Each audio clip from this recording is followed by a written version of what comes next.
মালুয়া লতা শাল গাছে পরিবেষ্টিত হয়, গাছকে ধ্বংস করে।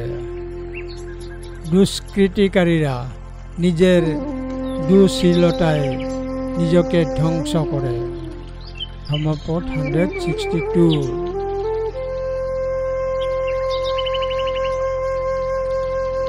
পুণ্যহীন ব্যক্তির অত্যন্ত মন্দ কাজ পরজীবী মালুয়া লতার মতোই।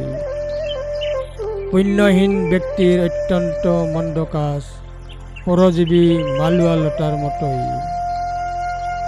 লতা গাছে জন্মায় এবং এটিকে ধ্বংসের দিকে চূর্ণ করে।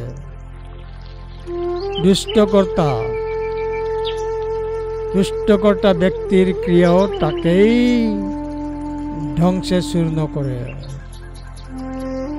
দুষ্টের কর্ম সেভাবে নিজেকে চূর্ণ করে।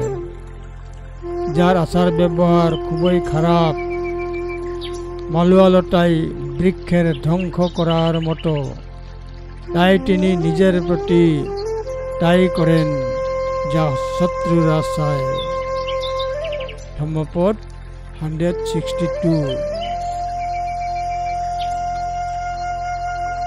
যশস্বন্ত দুঃশীলং মালুয়া সালো বিবততং করতিস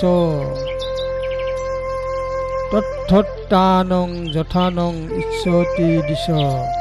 ধর্মপদ 162। যশস্বন্ত দুঃশীলং মালুয়া সালো বিবততং করতি ন তৎথানং যথান ইচ্ছতি দিশ। ধর্মপদ 162।